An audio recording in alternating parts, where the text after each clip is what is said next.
Welcome to I Write Out Loud. Can you all hear me okay? I have a slightly different setup than usual. I am not on my phone, I am on my webcam. So if I could get a shout out in the chat, if you all can hear me, I would super appreciate it. I'll say hello here as well. Um, Let me know if you can hear me. I will. Hi, you can hear. Thank you. Okay, that is a relief. Um, I'm delighted you are all here today. It's Saturday morning for me, and I'm always like, are people actually awake and like logging in for stuff like this on a Saturday morning? It's so good to see all of you. I'm going to talk for just a couple minutes casually before we get into our story for today, just to give some folks a chance to join. But I Write Out Loud is my home for creative nonfiction here on Substack. And it's a presence that was created with intent, both the intent that I wanted to share all of my existing and also my new essays. And it's also the intent of, I came to realize that in 2025, I was doing very little creative writing, and it felt indulgent or navel gazy to consider creative writing when the world was on fire around us. But at the start of 2026, as I was contemplating what I wanted to be doing here on Substack and as a writer, I was like, no, we should not let this regime, this administration that's taken so much from us, take this too. And so I Write Out Loud is a direct response to that. It is me saying, your writing, your music, your art, all of it. It is important. And that to me, storytelling is more important now than ever because I think we win hearts and minds with storytelling that helps influence politics. So that is my reason for launching I Write Out Loud. Kira's reason is because she gets a treat every time I do one of these lives. There she goes. Hopefully she'll stay quiet for us. Nick says I started writing in November 2025. By now I'm writing two pieces a day. Nick, that is some prolific shit right there. If I get an essay out a week, a new essay, that feels remarkable. I am slow and methodical when it comes to my writing. And what I've also found in doing this project is these stories that these past essays that I've written, as I've revisited them, I've also spoken them out loud because I record all the audio for my I Write Out Loud essays. I want them all to have a very consistent look and feel. So I have a new hero image style I use. So if you go to my page, which is right here, I'll grab the link. You'll see that there's a very notable consistency in the color palette. I also read all of my stories with my trusted little what hello my microphone here, because I want to be the one to tell them if you go and you listen, not AI. So I do those things. But the other really powerful thing I have found is that in revisiting these essays, they form stories together. Like each story has its own narrative arc. But then in aggregate, sometimes they're telling a story that I didn't know I was telling as I was living and writing it. But I can now see, because being a good narrator takes a bit of distance, right? So the first, I'm just going to call them arcs, I think. The first arc that I did was around reemergence into dating. And there were 8 essays in that arc. They are all live. That arc completed last week. This week I'm doing the start of a shorter arc. It will be 4 stories in total, so 2 weeks, because I publish twice a week. And this one is about parenting teen daughters in the era of Epstein. I'm just using Epstein as a shorthand to mean everything it means to be moving through the world as a woman or girl right now in this political moment of in time. So the first essay I shared earlier this week was called I Made My Daughter Visit Her Misogynistic Grandfather. That was a brand new one, and that was based on a recent trip to Florida where We did go visit my father in his memory care center. He has significant dementia. He is also and is and always has been very misogynistic. And what happened when I forced my daughters, and especially my older daughter who didn't want to go, to visit him. So we already talked about that essay a few days ago. I will talk about it again in the Sunday Salon tomorrow in aggregate with today's essay. And I shared today's essay from my archive because there are parallels, but it's a very different story. I'm distracted right now because I hear a noise that sounds like it almost sounds like it's raining, but it's not. But I think it might be Kira eating her treat behind me, making noise. But do you all hear it too? Do you hear like a background noise, or is it just me? I can't tell. Anyhow, I hope it's not distracting you like it just distracted me. Um, so today's story, I will grab the link here, and while I'm grabbing it, actually, I'm going to grab two links. Um, the first, I'm going to plug in now while I'm searching for the second. It's just me. Okay, good. It's just me. I don't mind. This mic is very sensitive, so it picks up every sound around the house. Um, this first link I'm sharing is me being cheeky and sharing a link to my subscribe page. All I write out loud essays, the audio for the essays, and these lives, they are all ahead of the paywall. I want my work to be read, listened to, discovered. I want this community to exist. It will always be there. And so if you come on as a subscriber, just a free subscriber, I am very grateful for your support. And I'm so glad that you're here. If you are able to come on as a paid subscriber, that supports the work at a deeper level. It makes sure that this keeps going, and it's putting a vote for team storytelling, for team creativity, for team. It is a bold act in trying times to continue to focus on one's creative power. And my subscriptions are $4 a month or 40 a year. And for paid subscribers, you do get one additional benefit, which is the Sunday Salon. Every Sunday, I go live with paid subscribers for a more intimate discussion and kind of a deeper dive into the essays of the week, the theme that the broader themes we're exploring. And I also spill a bit more tea about some other additional behind the scenes things that were happening. That inspired the essay. So if you are able, this is my humble request. If we never ask, we never receive. So I just want to put that out there before I jump into the essay, which I'm going to do now. I definitely hear rain. Oh, it's because it's raining outside. I couldn't see it through this window, but through this one I can. Wow, my mic is picking up this like beautiful gray northwest rain. I wish you all could hear it because it kind of fits the vibe of a Saturday reading. But thank you all for being here. And we are now going to jump into today's essay. And first, let me say hi to everyone. I see there's loads of people here. I saw Karen. I saw you were able to join. I'm very glad you're here. Dr. Hull, I'm thrilled you're here. We had a great show on Thursday. If you guys didn't manage to catch it, you should absolutely go back and listen to Amber Hull and I talk about libido and sexuality and hormone replacement therapy and all the sexy things. You should go listen. And I see it's snowing where Christiane is. That's very exciting. It was snowing here yesterday, and it was our only snow this year. So it was very exciting.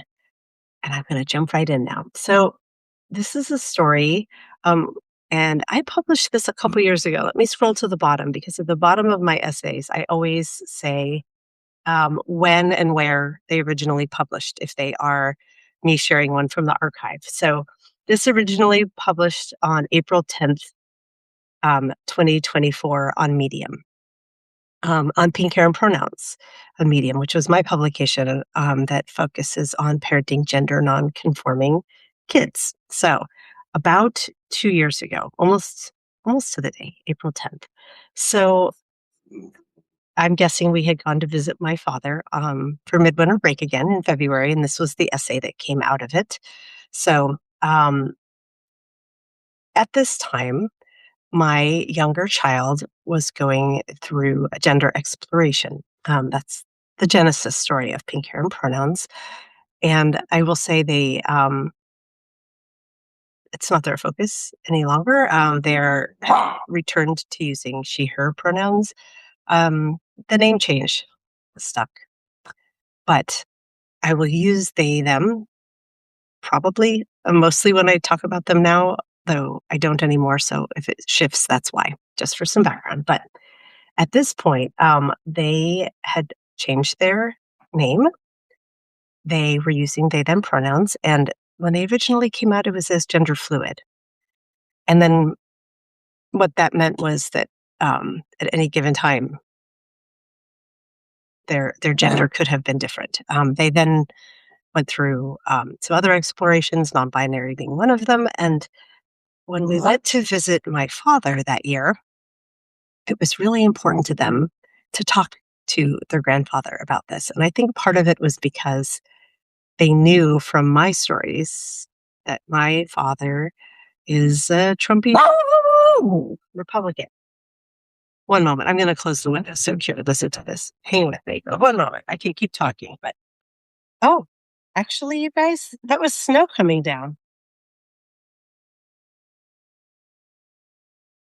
Or possibly ice. There's like white stuff on the ground. How lovely. How unusual. What lovely weather for storytelling. Okay. I'm going to give Kira, this is sadly my last treat over here. So hopefully she takes her time with that one. Okay. So we're going to visit my father, my child's grandfather, and they, to my child, they really want to explain that they have a new name, and they really want to explain gender fluidity and their pronouns. My father, while he is and always has been very difficult, very Republican and very Trumpy. He wasn't always very Trumpy, but he came to be as Trump rose to power. I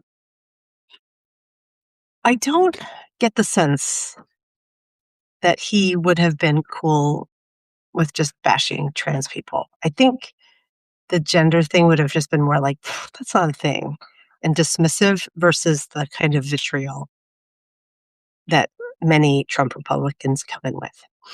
That said, he definitely would not have been cool with it before he had dementia. And now, of course, his ability to learn new things is compromised. So, what's interesting to me about revisiting this story, as the framework that I used to set it up was around rocks and sand. And you've probably heard this metaphor used before, but by it, I mean that my father's memory is like a sieve, like when you go to the beach and you scoop up and you shake it, and then you wait to see what remains in the sieve.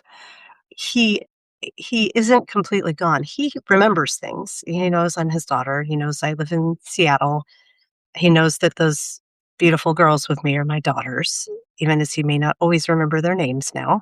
But he also still has the ability to learn new things, which amazes me, actually. He knows the name of a lot of his caregivers. Um, he, when my brother moved from San Francisco to where he lives now, he knows where my brother lives now. And that's not always typical of dementia patients. I used to work with him. And so I'm super grateful that he has that ability still, even today. I wrote the story 2 years ago. He's now been in memory care nearly 4 years, and he still has that ability. From one minute to the next, it's gone, and he's starting to confuse reality and kind of merge it with what was with what he wished had been, or maybe with a movie he'd seen the night before. But he still has the ability to hold new big rocks. And that's a big part of this story. So in storytelling, we go and we introduce this idea. I'm actually going to read this part because I think it might be better for me to read it and then we'll talk about it. So at this point, I've given my child I've said my reservations about whether I think their grandfather can learn this, but I said, you are welcome to try because they're coming in with such confidence and it's so important to them that I'm like, I want to be a little protective and also I want you to try. I'm not going to I'm not going to negate their wishes or dismiss them. Okay. So here's where I'll come in on the story. First thing, we introduced the most obvious change as we said our hellos. I told him Annika went by Nico now. But she's Annika, he stated confused. Isn't that Annika? I assured him that yes, it was the same child. They just prefer the name Nico now, so that's what we're calling them, I answered, modeling the correct pronoun use, but not overtly stating them. He seemed confused. But that's Annika, right? He asked. I looked to Nico and raised my eyebrows to wordlessly ask if they wanted to speak up. They did. Yes, it's me, but I'm Nico now, they replied. He paused and turned to me. Nico? He asked. I nodded my head yes. Is that a nickname? Sort of, I told him. It's a chosen name, one they feel suits them better now that they're getting older. Nico, he repeated. Since he'd at least somewhat caught on to the name, I looked to Nico to see if they wanted to proceed with their gender lesson. Again, they did. And they really tried. But I could see them stumbling against his unfocused gaze, reverting a bit back to their more soft-spoken self as they tried to explain their preferred they-them pronouns and what gender fluid and non-binary meant. Did you know Ruth died? He interjected. Ruth was his wife, who died a year earlier. He perseverates on her death as a conversation starter or interrupter, and especially around me, since I'm family. Oh, yes, Dad, I know, I told him. I was here for the funeral. But I think Nico is trying to tell you something, I continued, trying to redirect the conversation back. Before Nico could get a word in, he blurted out to both kids, Do you know I'm your grandpa? They nodded and said yes. He turned to me and asked again, with an increased sense of panic in his voice, Do you think they remember me, that they know I'm their grandfather? My dad's flavor of dementia has him in a near constant state of anxiety. I assured him that, of course, they do, and they know. You're my granddaughters, he told them, in spite of my assurances. You're A, and you're... He paused, his brain clearly remembering something had changed, but unable to grasp it. I'm Nico, they completed for him. You're both such pretty girls, he said. My dad has never known what to say to my kids other than to praise their looks. This is a lamentation for another time. On this day, I notice the daughters and girls in his language and glance over to Nico again. They give me a knowing look. They no longer wish to fight for their pronouns with him. It's clear their empathetic nature has outweighed their need to be recognized by him. They realize this is a battle they can't win because of the limits of his cognition. They see him. They understand how his disease-ravaged brain can't process this conversation.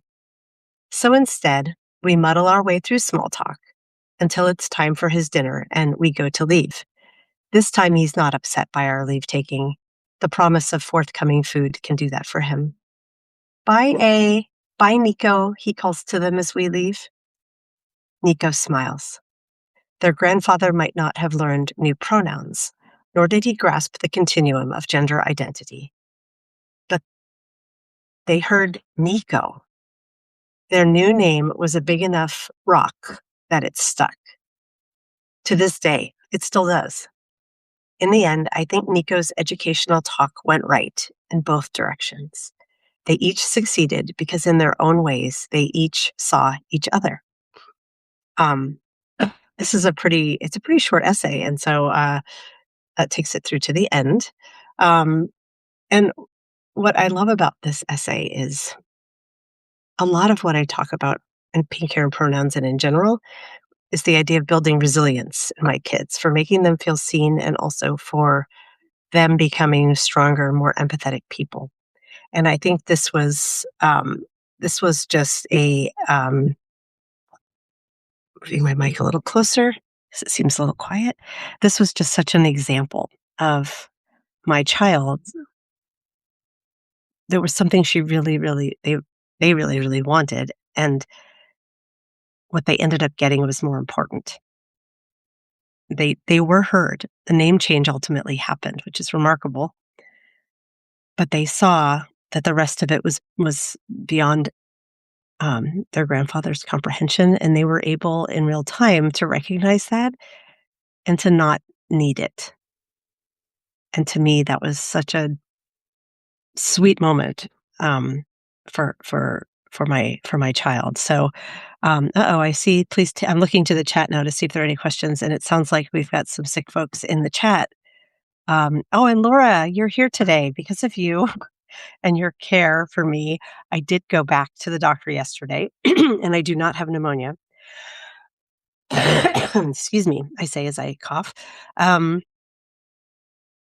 She did give me stronger antibiotics, and I haven't started them yet because I'm kind of scared of them. They gave me hives once before, and because if I don't actually have pneumonia, I'm not sure that I need them. I think this is just viral and taking a long time to clear my system. So, but I do have reactive lungs, I learned.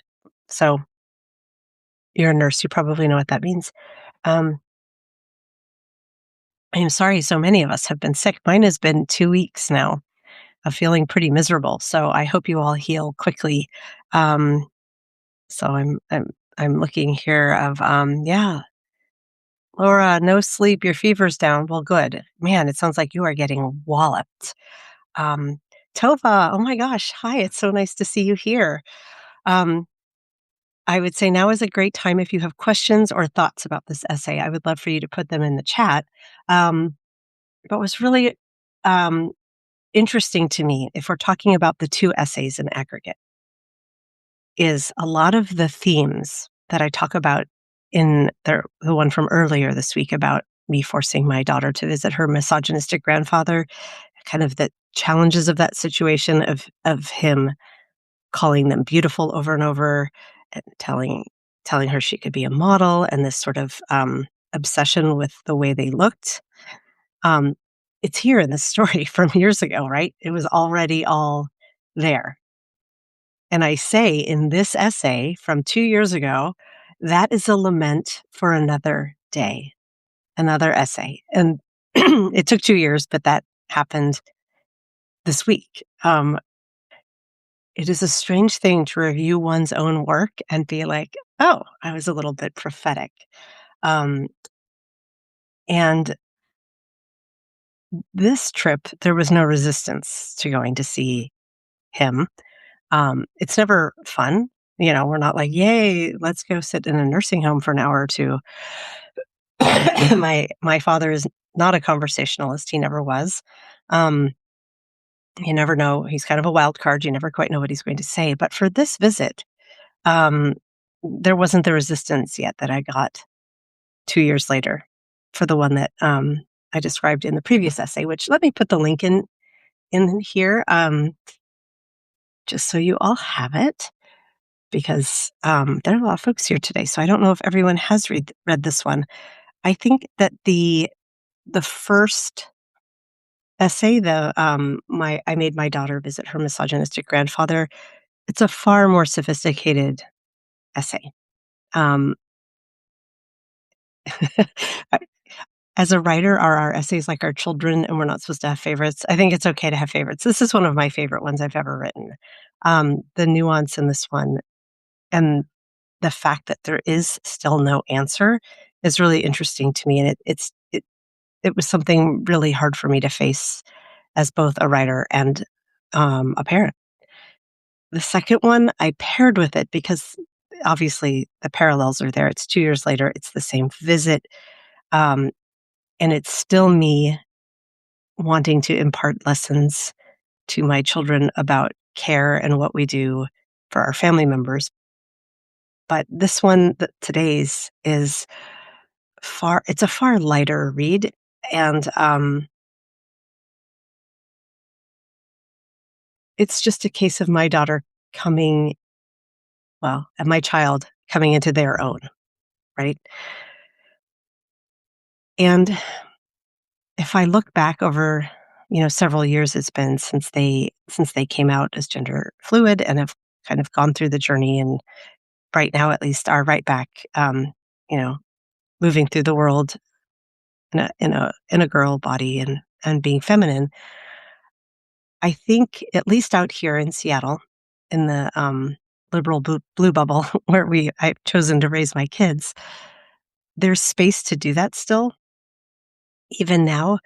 And watching the peer group that I have watched come of age, some of them, for some of them, they are still on that journey. But the story of my daughters is not uncommon, that there is an exploration at a younger age and a kind of coming back around. And it was challenging to parent to. It's why I launched Pink Hair and Pronouns, because I felt very much like in a lot of Gen X things, there was no roadmap to be like, how am I supposed to do this?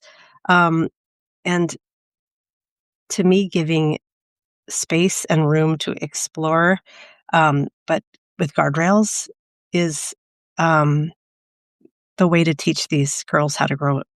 How to not teach them, but how to give them room to grow into who they need to be. I know for me, with my own father, if I had come home and been like, I don't think I'm a girl, it would have been like, sit down and do your homework. Like that, it would have just been completely shut down. I mean, I still see this with my adult parents now. Not my dad as much in recent years since he's had dementia, but there's no way I could have come home with stuff like that. Even when I come back with things like, "Wow, I'm really trying to figure out how to grow my writing practice because this is the work that's important to me." Um, I think a lot of I have a day job, a big one, and that's just very much dismissed. Even now, even after all these years of doing and wanting and succeeding, and creating, my family of origin does not care. They don't read my work. Um, my brother does sometimes, but it that's not the way that I have chosen to raise my kids. Um, and I think it's a I don't think I'm alone in that, and I think it's another way in which Gen X is serving as a fulcrum to give room for kids to become who they are going to be.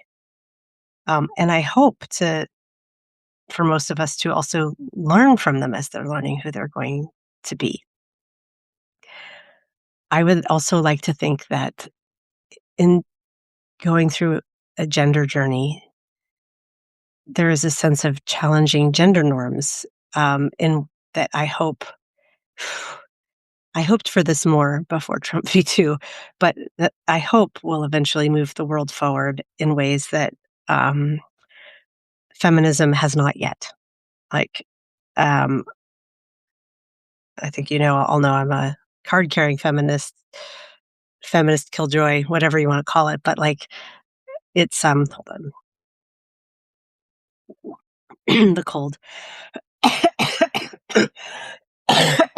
It's still lingering, but if enough of a percentage of this age group either goes on a gender journey or has friends that do, that are doing this, whether it sticks or not, it's challenging gender norms at formative age, right? And so, how can that not help us as a culture start letting go of norms that aren't working for us? That's my hope. Um, and it's really interesting looking back at this story from 2 years ago when Trump v2 seemed implausible, to my naive brain. And when I read this, and when I read a lot of work I did for Pink Hair Pronouns, essays that I wrote about my child, they feel so lightweight and naive now. And that's hard. This one does it not as much as some of the others that are, because this one is mostly focused on this one specific family story. it's just in the subtext. But throughout all of these essays, there is this sense of the world is a safe enough place for this to happen now. And um, it's not. When we went back to Florida to see family back then, in the main intersection right by where my mom lives, the crosswalk was painted rainbow because she lives in Southeast Florida, so a reasonably liberal or at least mixed area. That's gone now. DeSantis had ordered them all painted over. And I know that's just a crosswalk, but it is symbolic of the changes that have happened. And we don't paint sidewalks to make an empty gesture. We do it to show this is a neighborhood where you're safe. You're safe to love who you want to love or express your gender as you wish. And the fact that they have been ordered erased it was intentional. So it just going to Florida and just moving through the world now feels more daunting. And um, in a way, I'm grateful that my daughter is now my daughter again and is not on this same journey because it would be so much more treacherous. Not here necessarily in our little, you know, blue bubble, but in the rest of the world. So I can't help but see that in this story as well. And I've been monologuing enough. I'm going to come here and read the comments and say, let's come back. Oh, there's a bunch of comments. Okay, I'm going to go from the bottom up because it's easier for me to read it that way. Confederate statues were put up after the Civil War as a warning to people of color that the Confederacy will return. Yeah, and we toppled a bunch of them, and yet that force still has now regained power in terrifying ways. So yes, you are correct. Let me see here. All of my cousins had weight issues except me, so you can imagine it didn't endear me to them. It was my father's side of the family, and they are Irish. The roles of each sex was very clearly defined. Okay, I'm wondering if this is related to something above in the chat. Oh yeah, it looks like this is the problem with reading from the bottom up. I'll see what that was in reference to in a moment. Laura says that sounds like viral bronchitis. I think it is. Dr. Internet tells me that bronchitis is almost never bacterial, so I don't think I'm going to take those big honkin'. I already went through a whole round of antibiotics that I don't know if it made anything better. And I have like this pounding headache here that won't go away that I think is a sinus infection, but my nose is clear. So I'm like, I feel like I'm already on the mend. So I don't want to harp on my health too much. I know I've been talking about that a lot the last 2 weeks, but it's a drag. Quietly, hopefully this doesn't leak back out, but I'm on I'm on a short-term leave from my job, a medical leave, a different circumstance. But 2 weeks of it getting taken up with bronchitis is whatever this has been very frustrating because I've barely left the house. So, but it did mean I could write some good essays. Okay, let me see here. I'll read passages that I wrote that were as fun to say out loud as the meaning has power. And she'll look up like a deer in the headlights and then look down. Here it is. Dude, I will geek out over my personal fandom and read pieces that somebody felt touched by, and my girlfriend will say, okay, and go back to her phone app game. Oh, Nick, I'm sorry. It's hard as a creative when the people around you are not either supportive or acknowledging. Really, they should be cheering you on, Nick. They should be cheering you on. Um, and I know that feeling all too well, that like you're coming to someone and you're like, especially if it's someone like, in my case, my mom or your girlfriend, and you're like, oh my God, someone else read my work and they kept, they highlighted this piece of it that I wrote that I was really proud of, and they came back with this. Like, it is, I don't think you all know how amazing it is when you all like restack with a quote and you show what it is that you love about an essay, and especially if you add your own language on top of it of like, this moved me because, or here's what this made me think of. Like, it's like a glow, like that's I'm the wordsmith, and I'm out of words to describe it. Like, it is such an immense feeling, and you're right, Nick, we want that kind of acknowledgement from our loved ones. So, I'm sorry you're not getting it, and, I just had this idea last night, and I might do it. Substack just launched, a video studio, which I started playing with, and I have been wanting to start doing pre-recorded short form video here and also on Instagram and, Reels, just because a way to grow, and also, like, I think it would be fun, but I'm trying to think of who I would be in short form video, and one idea I had was something that my dear friend Susan and I used to do way back in the day. She and her mom had especially back then, a contentious relationship, and one of the reasons was because her mom never acknowledged her achievements, and similar for me, and so we would pretend to be the mom for the other one, and we so, like, in this case, I would come on and if you came to me and you were like, "Dude, I talked to my girlfriend and I told her this," like, I would be the girlfriend, and I would just be like, "Nick, I am so proud that someone read your work and it moved them, and it moved them so strongly that it motivated them to write back to you. Like, what a blessing as an author. I'm really proud of you." Like, whatever words that my friend and I needed to hear, we would provide them in the voice of the other one's mother. Perhaps I could become everybody's, I don't know, their hype man. Like, I don't get it, and this is one of the ways in which I parent differently as well, that I'm like, if my kids are into something, whether it's something I'm into or not, like, I am going to learn enough about it to speak to it, and I am going to be immersed in what they do. Not in a weird, like, I'm stalking you way, but in a, like, "It's so cool you're doing this, and I'm following along, and I'm proud of you" way. Because I love them and I find them fascinating and I really wanna know what they're into. And I wanna stay connected to them, and, like, the things that we do when we're not doing them because it's our job and we have to, those are the things that are here. Those are the things that move us and make us interesting and fulfilled humans. Those are the things when we're on our deathbeds that we'll be like, "You know what I accomplished? You know what I did?" Like, I'm gonna remember these moments, like this one we're having right now with, 100 people in this chat talking about a story I wrote. Like, I can't even tell you what that means to me. I will not look back from my deathbed and be like, "I optimized efficiencies at work." Like, I'm happy I have my job. I will look back and be like, "I had this big career in tech that I never fully understood, but I did it."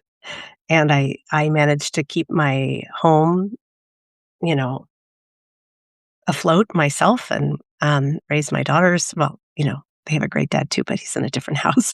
But I will hold that as a source of pride. But no, I would love to find the paid work that felt fulfilling. I mean, I would love for this to be my paid work. Let's be honest, but that's a pretty high bar. Anyhow, I'm off on a bit of a tangent. Nick, I'm proud of you. I think it's wonderful. I'm still scrolling back in the comments, but I will come back down. Laura says, "Shame on them. They're missing so much, Dana." Thank you. That's what I mean. Those kinds of compliments or comments, they just mean so much. Like, I agree with you. I think they're missing a lot too. I mean, like, I know my mom loves me, and I'm constantly confounded by, like, I tried to let her in so hard, and she's so indifferent to all of that. So otherwise, I wouldn't be talking about it right here because I'd be like, "Hi, mom." But she's not interested really. So, um, let me see here. What have I missed here? Yes, I agree. We as Gen Xers, our approach to life is much different than our parents. Um, I think with every generation that happens, and I mean, I'm biased and I understand it the most as a Gen X person because that's who I am. But I really think we're a fulcrum generation. Our job is to help heal generational trauma. We're small, but like, and half of us are assholes who voted for Trump. Don't get me wrong. But the other half of us, we're the ones really trying to do that work, um, that will, I hopefully only keep going after us. Um, I can't even imagine that conversation in our family. Every Sunday, all my aunts, uncles, and cousins would go to my nanny's for Sunday supper. The first topic of conversation was a commentary on each of the granddaughters' looks and weight. Oh my God, Christiane, that's monstrous. I'm not surprised at all, but also monstrous. Oh my God. As a fellow curvy girl who was never skinny, uh, my jaw's on the ground. I write about this a lot. In fact, next week I'm going to have 2 more essays that are around parenting through the Epstein era, and one of them, they're both gonna be from the archive, I think. I have a new essay written, which I'm gonna come back to, but I'm waiting to post it because I pitched it to big publications, and I'm waiting to hear back. Um, so one of the essays I'm going to share is about the generational body image thing. And again, Gen Xers trying to break that cycle. My grandfather, who I loved, I mean, and I love, he's long gone, but he's a lovely man and a product of his generation. But he gave me a nickname when so I was actually a really skinny little kid, big round face and a little tummy, but I was like sticks for arms and legs. And then I hit puberty and it was just like pow. I was a C cup overnight, I think. And I just like that my first bra, like I think fit me for 2 days. And then I was just like, okay, I have all these curves now. And a similar thing had happened to my mom, I guess, when she came of age, because my grandfather gave us each the same nickname at that time. He called me Crisco. And I didn't really get it until I was older. It was because, and he told me why, but I still didn't get it because the reference was a little old. It was because I was fat in the can. I'm just going to leave that sitting right here. So, commenting on girls' bodies because all that was of value was our looks, and especially our bodies, and they had to be slim. Um, it was normalized, and it also, I think they thought they were doing us a favor because maybe they thought we didn't know, which is completely absurd given the world we were growing up in, to think that we wouldn't have taken on those sorts of norms. Um, Laura, I'm back up. I think I'm back up to the top here of the comments. Frontal dementia sucks. Glad they have you.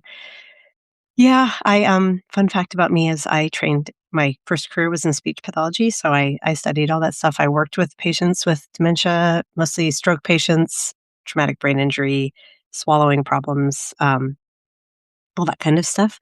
I don't actually know that we know what part of the brain it is. Like that they haven't given an official diagnosis beyond just dementia. I'm not sure of the root cause. I know that his now late wife was convinced that he did this like weekend of binge drinking when she was away and he was never the same.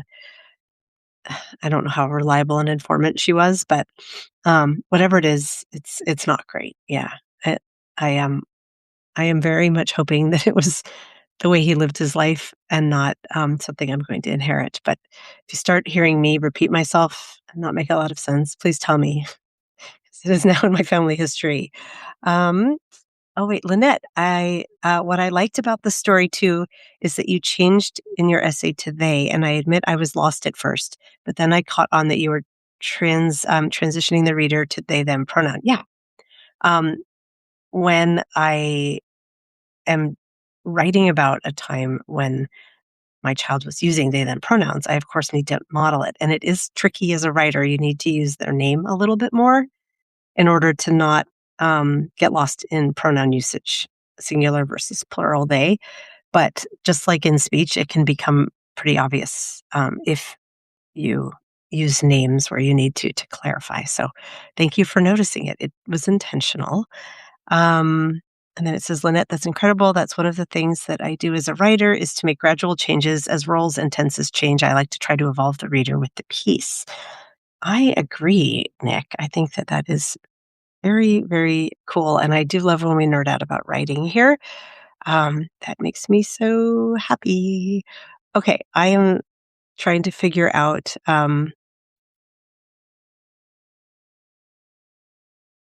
I'm trying to figure out where we left off. Wow, there's a lot of quotes here, or people got comments here, not quotes. Okay. Ms. Hughes says, that's why I love this community. It's very supportive. Love that we want to inspire each other to be better versions of ourselves. Thank you. I agree. And I mean, why would you be around people who want anything less for you? Nick G, actually, the statues were largely put up in the 50s and 60s. Okay. And Karen says, I love that you are here, Miss Hughes.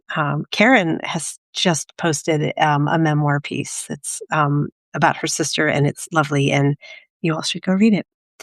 I shared it last night. Yeah, last night. So if you need to find it, Karen Marie Shelton from the chat got inspired to do a little essay writing, and that makes me happy. Let me see her. It says, but never attracted sexually to her full on straight. I'm not sure who you're talking about there, Laura. If it's me, I'm full on straight too, but if you're talking about me, that's very flattering. I don't know if you are or not though. Let us hope we all help each other become better humans. Yes.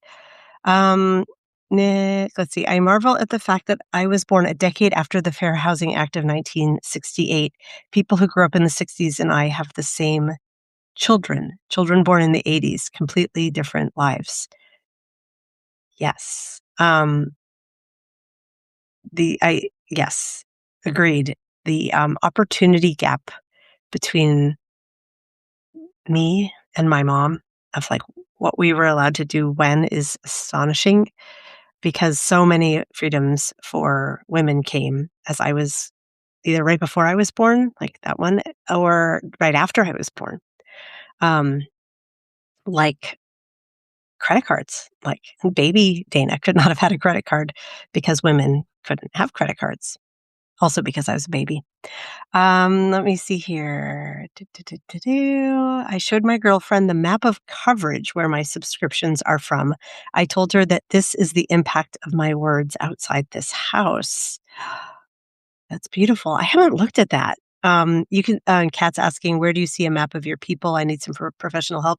Kat, it's in your dashboard. You can see, like, both within the states, which states are reading you, and within the world, which countries are reading you. Let me see here. Um, uh, Christian says, really, I usually see a phrase or sentence that just speaks to me and I think about it all day, digesting it. That's because you are a true word nerd. I can be the same way. Words or scenes, if I'm watching something, can really stick with me for a very long time. Oh, Nick says that was absolute magic in my ears, dude. Maybe that will be part of my my shorts that I record. That I'm just like, you're doing a great job. I see you. You know how at Pride parades, there are people like me who will show up with like mama hugs. You know, if in case your mom or your father has abandoned you for being queer. Like I have hugs for you. I'll be your mama bear. Maybe I'm going to be that, but like for praise and acknowledgement that people don't get, that I can come in and just be like, the amount of diligence you're showing on this project is really astonishing. I'm very proud of you. And just say like, um, it's hard to paint. Hard to put your art out there in the world, but keep doing it because it's important. Um, things like that. That would be pretty fun to do. Um, Laura is writing in her journal in bed while listening. I love that. Oh, hi, Ellie. Speaking of some of my favorite writers, how are Ellie and Tova both here in my same live? I'm a little self-conscious. Two of my favorite writers. Dana, my role in my mind is always to cheerleader. The people that I dig on here, everybody needs cheerleader or 12. I agree with you. Fun fact.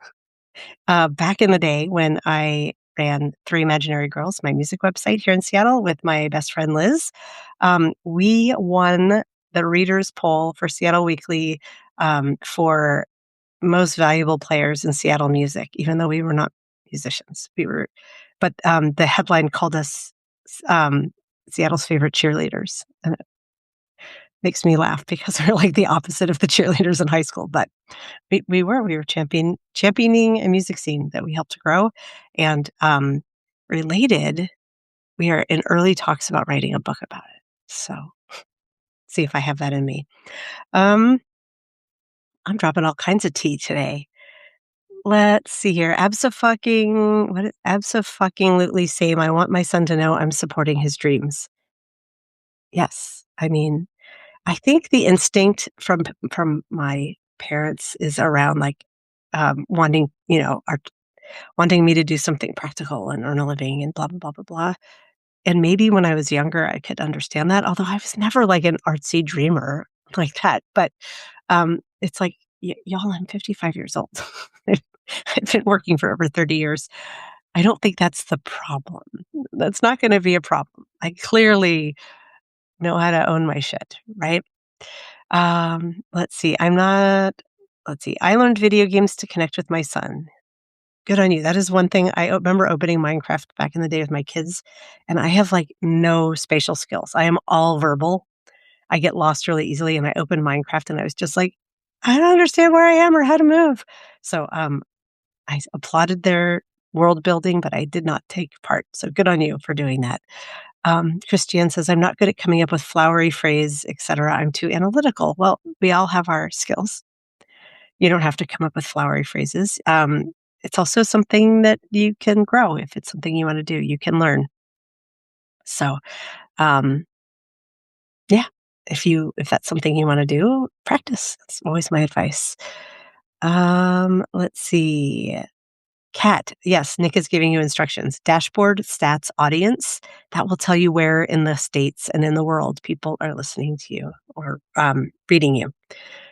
So let's see here. There are 12 states that do not subscribe to Nick. Wow. That's so 38 of them do. That's pretty good. I like that. The best way, Lynette says, the best way to connect to others is to notice what's important to them and to try to connect from there. Even if you don't learn about it, ask them to be the teacher. We all want to be seen. I think that's what that all comes down to. And we especially want to be seen by the people who are most important to us. And that's that, right? Like at the end of the day, nothing feels better than being seen by other people the way we want to be seen. Okay, if I know things, I want everybody to know them. Yes, agree. Lawrence and I on the Daily Whatever show, whenever we figure stuff out, we're always like, here's what you need to do. Here's something I can't figure out. And I was just chatting about this with Karen Marie Shelton this morning over text because she is now rising. She's in the top 10. I think she said number 8 in health. And I was like, bravo, that's amazing.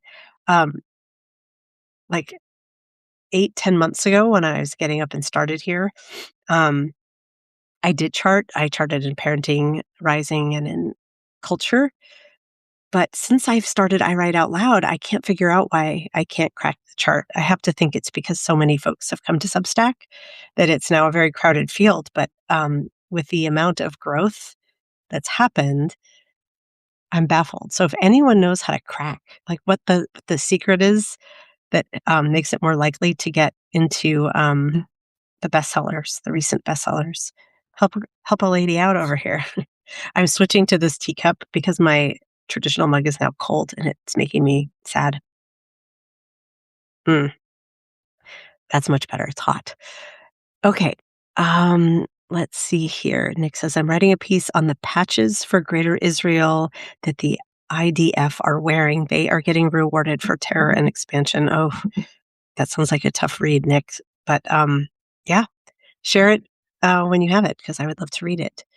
Kat says, I feel like toxic masculinity came from white men.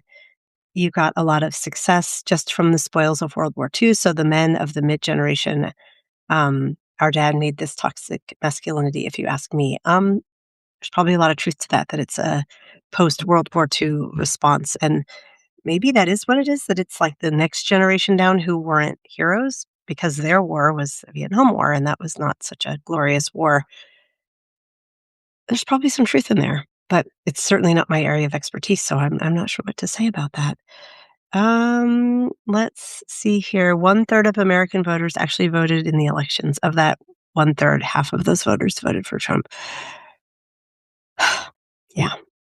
My grandmother has passed on, but my aunt still does it now, and I'm compared to her granddaughter. She's still commenting on your weight. I hope adult you, Christiane, shuts that shit down. I mean, like, shuts it down so hard. Like, I, when when my kids and my mom, when we're all together, I've had to a couple of times ask her to, like, redirect her because she'll start in with the language that, is gonna be in the essay I share next week, the second one of the week, where it's, "I'm so bad. Oh my gosh. I ate half an apple." That she doesn't usually say she's bad for. "I ate half a croissant. I'm so bad. I'm so bad." And I'm like, "No, it's good to enjoy your food and just, like, you're in good health. Your body is in good shape. Like, enjoy a treat, or don't, but don't flagellate. That's not healthy. And please don't do it in front. I mean, do it if you want to. Don't do it in front of my kids. I don't want them hearing that language." Um, I watched the Steve Harvey show, and all the skinny ass people were called fat and heifers. The one larger person, they never even mentioned her weight. Interesting. Um, Scrolling down here. Oh my gosh, there are so many comments. Laura says, I went back down to the bottom to see how long it was. The last comment is, "I love your honesty and authenticity, Dana." Thank you. That's very sweet of you. Keep writing. I will. Um, Same, I'm verbal and I get dizzy playing video games. Relatable. I get dizzy pretty easily. Um, let's see here. Oh, this is from the music scene cheerleader comment. "Aw, Dana, I love that. You're a music scene cheerleader. That makes me love you even more." Well, thank you. I'm not so much out and about as much these days, but and Seattle doesn't have the same kind of music scene because it got too unaffordable. That's part of what our book is going to be about. That moment in time when we did this was a rare one. Um, let's see, a music scene isn't made of professionals, it's made of listeners. I agree. It's also very strange. I'm using my webcam today, not my camera, so I'm having to look down. I have a feeling this video is just going to be like, I should probably look over here maybe next time. Which looks better, if I'm looking down to read comments or if I'm looking over here to read comments? You all can weigh in and tell me, and I'll do that next time. Um, Music is my medicine. Mine too.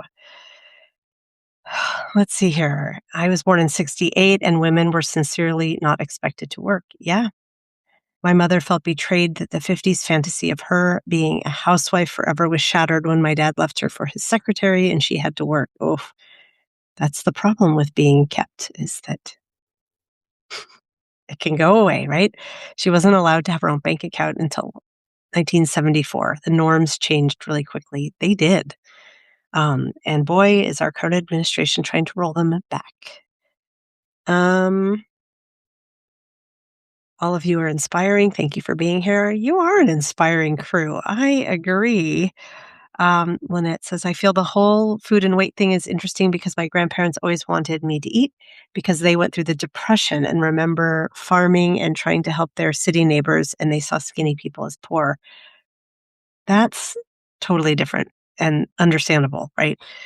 Once you understand a motivation like that, the behavior becomes easier to process and to be like, okay, yeah, my grandparents were born in 1920 and 23. So they lived through the depression, but they were kids and or, tweens. And I don't really like, they never talked about it. So they were definitely not depression era grandparents as the types you hear about. But perhaps they were just like a hair too young, where they weren't responsible for the family, so they didn't take on those behaviors. I don't know. That's an interesting thing.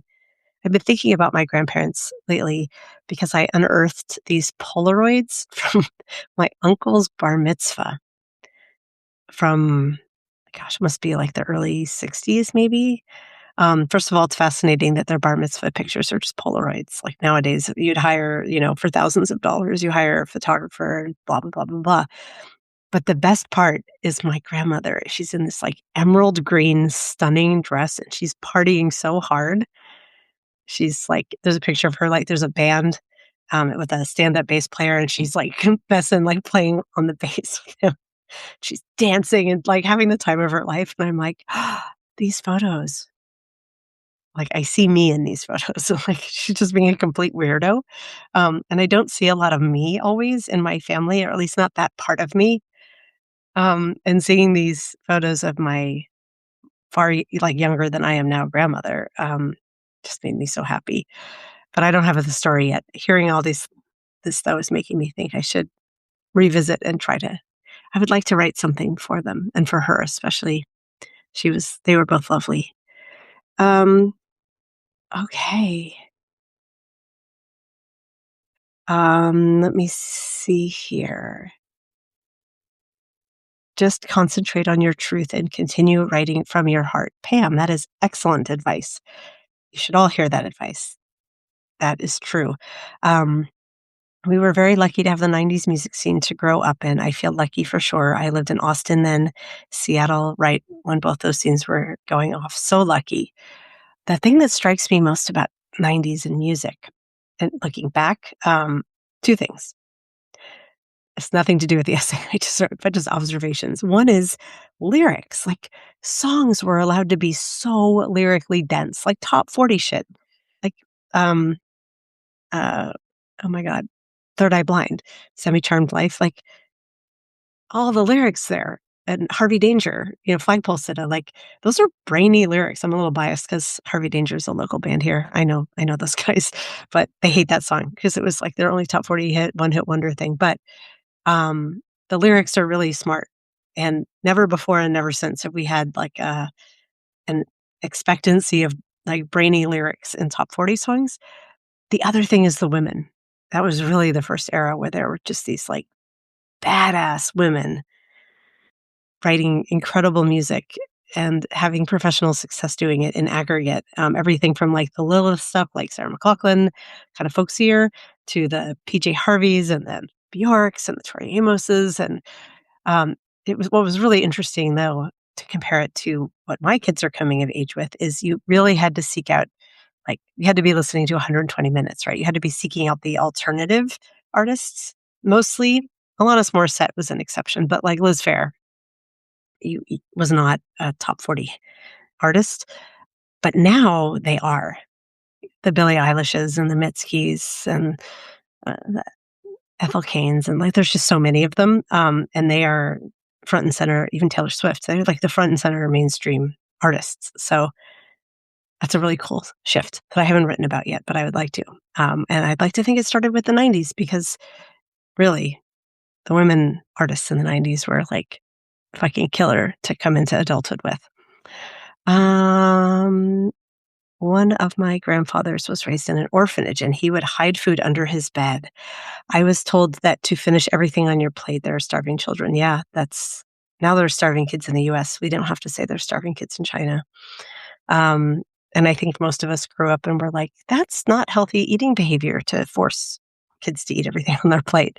So I never make my kids do that, but um, I'm sure there are parents who still do.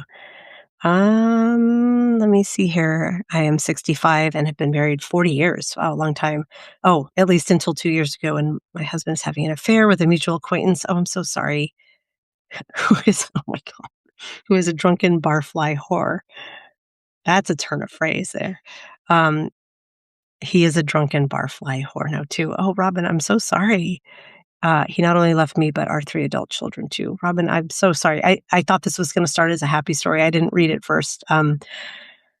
Phew, I'm sorry. That's a profound loss after all that time spent together. And I'm sorry your now ex-husband fell apart. I'm glad you didn't. Um, I'm sure you have a lot of stories to tell. If you are motivated to write them, I encourage you to. That's an awful thing to go through. I'm really sorry. Um, yes, Kat says, oh, Robin, well, at least you know he changed and you can start a new chapter in your own life. At least that's what I'm hoping for you. Plus one on that. I completely agree. Oh my gosh, these comments, you guys, they just keep coming in. Um, let's see. I actually dropped out of a lot of 90s music because it wholly promoted rape culture. Well, it depends what you were listening to. That was there as well, but man, that's not what the women were singing about. Well, Tori Amos was, but she was singing about the impact of it, not promoting it. That's for sure. So depends on what you were exposed to, but it wasn't necessarily the mainstream, that kind of music. Mm. Wow, we are over time and we're still going. I love this. Um, excuse me. Um, I am a boomer and have lots of old stories. I had an idea a few years ago to write a book of generational stories. I've been in different care facilities with aides from different countries and wanted to know what it was like for them coming up. Oh, that's a beautiful idea for storytelling. I hope you write them, Deb. Please let us know if you have. Um,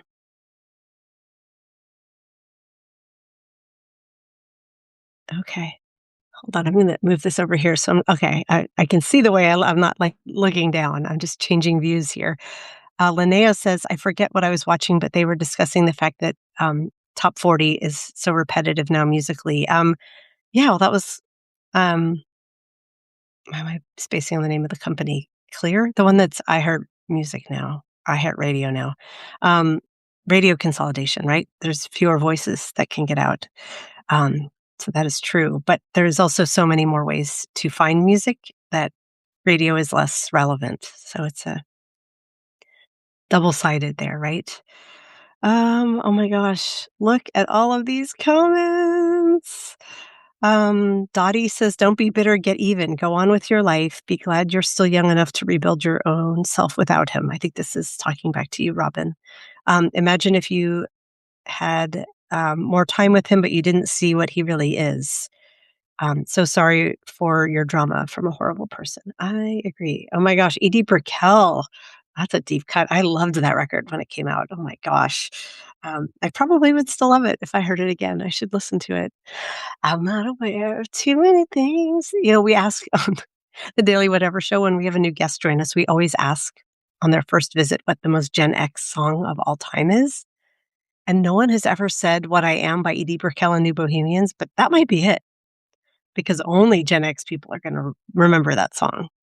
And I know every word. So yeah, that totally makes sense. Oh, Dottie, you love my glasses. Thank you. I love them too. I bought like 6 pairs of them because they were just like Z-lol internet glasses. And so I actually need a new prescription. I'm just going to get the next pair the same, except I had some and now I can't find them. They're somewhere in my house. And so I ordered more that are all black like this. My old ones were tortoise shell on the bottom and black on the top. And I liked those better. So I'm hoping they show up. I've lived in this house for so many years that I'm now like, I can't find those 5 pairs of glasses I bought. I know I didn't get rid of them, but I don't know where they are. That's my life. Um, at least one millennial remembers her. Yay, Luca. Um, fair. That was like 1988. So you were probably old enough to remember the song, or you came back to it one way or another. This has been so much fun. I feel like we veered so far from my essay, but that is okay. We are sharing our stories, and that is the point of I Write Out Loud. Sharing stories moves the world. Perhaps that's my new tagline. No, it only sounds good in conversation. That wouldn't stand as a tagline.